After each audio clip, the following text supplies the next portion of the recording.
చెప్పాలి.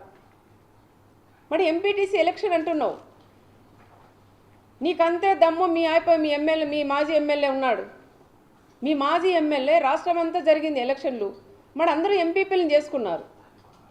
మరి తోపు ఎందుకు ఈ విధంగా 8 మంది ఎంపీటీసీలు ఉంటే ఎందుకు మీరు ఎంపీపీని చేసుకోలేనంత చేతగానే దద్దమ్మలైనారని కూడా నేను చెప్తున్నా. నాకు ఉండేది ఒకే ఎంపీటీసీ, నువ్వు 9 మంది ఎంపీటీసీలు మీరు కనుక్కున్నావు. ఒక ఎంపీటీసీ మీకు చనిపోయినారు, 8 మందే మీకు ఉన్నారు. అది కూడా ఒకసారి గుర్తు చేసుకోండి. 8 మంది ఎంపీటీసీలు మీకు ఉన్నారు, నాకు ఒక ఎంపీటీసీ ఉన్నారు. నేను రాజకీయం చేయాలా, ఎంపీపీని చేసుకోవాలంటే నేను పోయి ఎక్కడ చేసుకుందు, సాక్షాత్తు నువ్వు కాదు కదా, జగన్ కాదు, జగన్ నాయన వచ్చినా కూడా చేసుకునే శక్తి నాకుంది. నీ ఎంపీటీసీలు ఉన్నా నేను మా కండవాలు వేసైనా చేసుకుంటా. కానీ అంత నీచ రాజకీయాలు నేను చేయదలుచుకోలేదు. ఎంపీపీ ఎలక్షన్ వద్దనే అనుకున్నాం. మీ వాళ్ళే రెచ్చగొట్టి మీ సైకో చిన్న సైకో అయినా తోపు వచ్చి ముందు రోజే ఆయుధాలు పెట్టి 3 బీసీలు కూడా ఇక్కడ పంపించి విప్ జారీ చేసేకొచ్చింది. అదెందుకు చెప్పలేకపోయినావు నువ్వు? ఆ రోజు గొడవ కారణం ఎవరండి? ఎక్కడ ఆయన తోపుండి వీళ్ళని పంపిస్తాడా? మరి వాళ్ళ బ్రదర్స్ని పంపించాల్సిందా? ఈ గొడవలు పెట్టేదే కాకుండా ఎంపీటీసీలు 8 మంది నీ సింబల్ మీద గెలిచారు. ఆ ఎంపీటీసీలు నీ దగ్గర ఉన్నారు. మరి తీసుకొచ్చి ఎందుకు నువ్వు ఎంపీపీని చేసుకోలేకపోయినావు? మరి ఎక్కడో పోయి దాచుకున్నావు. దాచిన తర్వాత కరెక్ట్ టైంకి పోలీస్కి ఇవ్వాలి కదా. దాదాపు 100 మంది పోలీసులు ఎస్పీ గారు పెట్టారు ఆ రోజు. బాగే పలుతావా నువ్వు? 11 గంటల 10 నిమిషాలకు నువ్వు హాల్లోకి పోలీస్కి హ్యాండ్ ఓవర్ చేస్తావా? అంటే ఎలక్షన్ జరగకూడదు, ఈ రకంగా జగన్ దృష్టిలో నేను పడాలా అన్న ఆలోచనతోనే ఈ మాజీ ఎమ్మెల్యే చేసిండేటి. ఒక్కసారి మీరు కూడా పక్కన వాళ్ళని అడిగి తెలుసుకోవాలని కూడా చెప్తున్నాం. టైం అయిపోయి నాకు వచ్చి కథలు వెళ్తావా నువ్వు? ఏం చెప్తావు? ఎస్ఐఎంకి ఇప్పుడు దీంట్లో వీడియో కాల్లో ఛాలెంజ్ చేస్తానయ్యా నేను. నువ్వు బైబిల్ మీద నువ్వు ప్రమాణం చేయగలవా? నేను కాన్పాక మీద ప్రమాణం చేస్తా. ఎస్ఐ గారు నాతో వీడియో కాల్ మాట్లాడిచ్చినారని నువ్వు ఛాలెంజ్ చేయగలవా? చెప్పనివన్నీ నువ్వు కూడా ఒక మాజీ సీఎం ఆ విధంగా అంత దారుణంగా అంత దుర్మార్గంగా మాట్లాడడం కూడా అది కరెక్ట్ కాదు అని నేను జగన్ రెడ్డిని కూడా నేను చెప్తున్నా. ఒక చిన్న ఉద్యోగం పట్టుకొని ఇంత దారుణంగా నువ్వు మాట్లాడడం, వీడియో కాల్లో మాట్లాడించుకొని నేను ఎంపీపీని చేసుకునేంత అంత దిగజారే కుటుంబం, పరిటాల కుటుంబం కాదని కూడా నేను చెప్తున్నా. అనవసరంగా పదే పదే చేతగాని మాజీ ఎమ్మెల్యే చెప్పిన మాటలు నువ్వు కూడా విని నువ్వు కూడా పేపర్లు తీసుకొని చదవడం అది కరెక్ట్ కాదు. ఇక్కడ ఏం జరిగిందనేది ఒక్కసారి తెలుసుకోవాలని కూడా చెప్తున్నాం. మరి రెండో రోజు ఏమైందయ్యా మీకు? రెండో రోజన్నా రావచ్చు కదా. ఎక్కడో అక్కడెక్కడో సముద్రంతో తీసుకుపోయాడంట. అక్కడ తీసుకొని పోయి మేము 10:30 11 అయితేనే లేదు నేను ఎలక్షన్ బాయ్కాట్ చేశాను అని. నీ చేతగానితనం కదా అది. ఒక మహిళ 4 సార్లు 3 సార్లు ఓడిపోయినాడు ఆయన. ఆ చేతగాని దద్దమ్మ ఈరోజు ఎంపీటీసీ ఎలక్షన్లో సునీతమ్మ అడ్డుకుంటుందంటావు. ఒక ఆడ మనిషి చేతిలో నువ్వు అడ్డుకుంటున్నారంటే నీ పక్కన కూర్చుండే నీ మాజీ ఎమ్మెల్యేలు కూడా నవ్వే పరిస్థితి కూడా ఏర్పడుతుంది. చేతగాని మాజీ ఎమ్మెల్యేలు కూడా ఈరోజు ఎంపీటీసీలను తీసుకొని పోయి వాళ్ళు ప్రమాణ స్వీకారం చేయించుకున్నారు.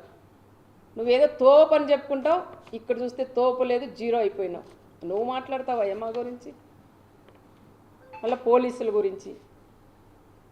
పోలీసులు కూడా ఇప్పుడైనా తెలుసుకొని మాట్లాడాలి. ఎందుకంటే మొన్న జరిగినప్పుడైనా ఎస్పీ మేడం గారికి కూడా నేను చెప్తున్నాం, పదే పదే పోలీసుల్ని టార్గెట్ చేసి మాట్లాడుతున్నారు.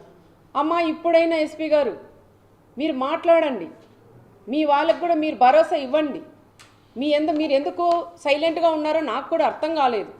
ఒక మహిళ ఎస్పీ వచ్చిందని ఎంతో గర్వపడినా, ఒక మహిళగా నువ్వు గర్వంగా మమ్మల్ని కూడా తలెత్తుకునేలాగా చేయాలి. మీరు ఒక ప్రెస్ మీట్ పెట్టండి. ఏం జరిగింది ఆ రోజు లింగమయ్య దాంట్లో ఏం జరిగింది, ఇప్పుడు ఏం జరిగింది, ఈరోజు జగన్ రెడ్డి ఏం చెప్పారు, పోలీసులు నిజంగా అడ్డుకున్నారా, ఈ విషయాలన్నీ కూడా చెప్పే బాధ్యత ఇది ఎస్పీ గారి మీద కూడా ఉంది. ఇప్పుడు కూడా మీరు నోరు తెరవకపోతే చాలామంది మీరేం పెద్ద ఆఫీసర్లు పైన వెళ్ళిపోతారు, చిన్న పోలీసులు బలైపోతారు తల్లి. ఇప్పుడైనా మీరు ఒక ప్రెస్ మీట్ పెట్టండి అని ఒక ఎమ్మెల్యేగా మిమ్మల్ని కూడా నేను కోరుకుంటున్నాం. ఎక్కడ చూసినా అడ్డుకుంటున్నారు అంటున్నారు. ఏ సాక్షి టీవీలో వచ్చినా పోలీసులను అడ్డం పెట్టి ఎక్కడ పడితే మా వాళ్ళంతా తండోపతండాలుగా వేలాది మంది వస్తున్నారు, అడ్డుకుంటున్నారు అంటున్నారు. రండయ్యా, ఎక్కడ అడ్డుకున్నారు? ఒక్క ప్లేస్ చూపించండి.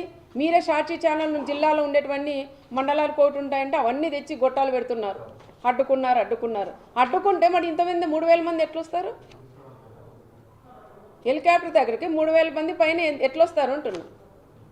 పోలీసే అడ్డుకుంటే ఒక్క వెహికల్ కూడా రాదు. జగన్ దిగాల, పోయి పరామర్శించి బండెక్కి పోయే పరిస్థితి ఉండేది. కానీ ఆ పరిస్థితి లేకోకుండా మా నాయకుడు చంద్రబాబు నాయుడు గారు ఆ విధంగా వద్దు, ఎవరికైనా స్వేచ్ఛ ఉండాలా, రమ్మనండి, బందోబస్తు పెట్టండి, పంపించండి అని గౌరవంగా పంపిమ్మనే మా నాయకుడు చంద్రబాబు నాయుడు గారు చెప్పారు. మా నాయకుడే అనుకోనింటే ఈరోజు నువ్వు ఈ మండలంలోకి కూడా అడుగుపెట్టు. మా కార్యకర్తలు మేమే అనుకోనింటే ఈరోజు ఈ మండలంలోకి నువ్వు అడుగు పెట్టవని మరొక్కసారి పులివెందుల ఎమ్మెల్యే గారు కూడా నేను పేరున కూడా నేను కూడా తెలియజేసుకుంటూ, పదే మీరు అనవసరంగా లేనివి ఉన్నట్టు సృష్టించి మాట్లాడడం కూడా అది కరెక్ట్ కాదు. ఏది ఏమైనా ఈరోజు మాట్లాడిన ప్రతి ఒక్క వర్డు పచ్చి అబద్ధాలు తప్ప దాంట్లో ఒక్కటి కూడా నిజం లేవు. నేనే అన్న టీవీ ఆఫ్ చేయండి, ఎన్ని పచ్చి అబద్ధాలు. ఏదైనా కనీసం దాంట్లో నిజాలుంటే 1% అబద్ధం చెప్పినా 99% నిజాలన్నా ఉంటే చూడొచ్చు. కానీ 99% కూడా 100% కూడా అబద్ధాలు తప్ప దాంట్లో ఒక్కటి కూడా.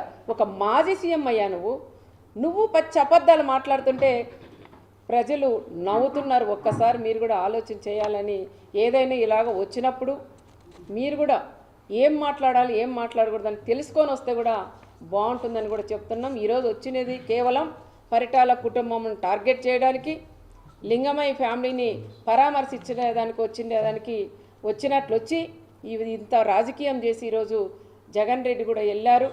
ఏది ఏమైనా మా కార్యకర్తలందరూ కూడా ధైర్యంగా ఉన్నాం. ఎవరు ఎన్ని అడ్డంకలు వేసినా ఏది చేసినా కూడా ఎవరు కూడా భయపడే పరిస్థితులు ఇక్కడ లేరు అని జగన్కి కూడా నేను తెలియజేస్తున్నాను. తల్లికి చెల్లికి న్యాయం చేయలేని వ్యక్తి ఈరోజు నా మండలంలో జరిగిన లింగమయ్యకి ఏమి న్యాయం చేస్తారనేది ఒక్కసారి సూటిగానే ఆయన కూడా నేను అడుగుతున్నా. అన్న మా నాన్న చనిపోయాడు, నాకు న్యాయం చెయ్యండి అని 2 చేతులు ఎత్తి జోడించి ఒక సునీతమ్మ జోడించి అడిగితే కూడా ఆ తల్లికి నువ్వు న్యాయం చేయలేని వ్యక్తి ఈరోజు లింగమయ్యకి నువ్వు ఏం న్యాయం చేస్తావయ్యా అని ఆయన్ని కూడా నేను అడుగుతున్నా.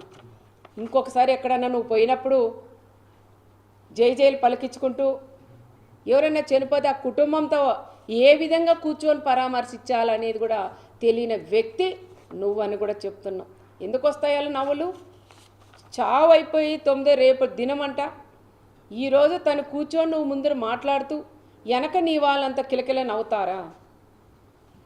వాళ్ళు ప్రాణం పోగొట్టుకొని ఆ కుటుంబం ఏడుస్తుంటే నీ వాళ్ళు నీతో పాటి నీకు నవ్వేది తెలీదు, ఏడ్చేది తెలీదు, రెండింటికి సంబంధం లేకుండా నువ్వు అక్కడ కూర్చొని ఆ కుటుంబాలను ఆ విధంగా మీ వాళ్ళందరూ కూడా నవ్వుకుంటూ వాళ్ళని పరామర్శించేది కూడా అది కరెక్ట్ కాదని మరొకసారి జగన్ రెడ్డి కూడా తెలియజేసుకుంటూ, మా గ్రామాల్లో చిచ్చులు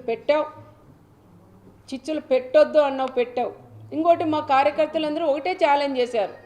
నువ్వు వస్తున్నావు బీసీలను నువ్వు చెప్తున్నావు. మరి బీసీలు నువ్వు వచ్చినప్పుడు ఈ రాప్తాడు నియోజకవర్గం ఒక బీసీ అభ్యర్థికి ఇన్ఛార్జ్ ఇవ్వమని ఛాలెంజ్ చేసి మా బీసీలందరూ కూడా అడిగారు.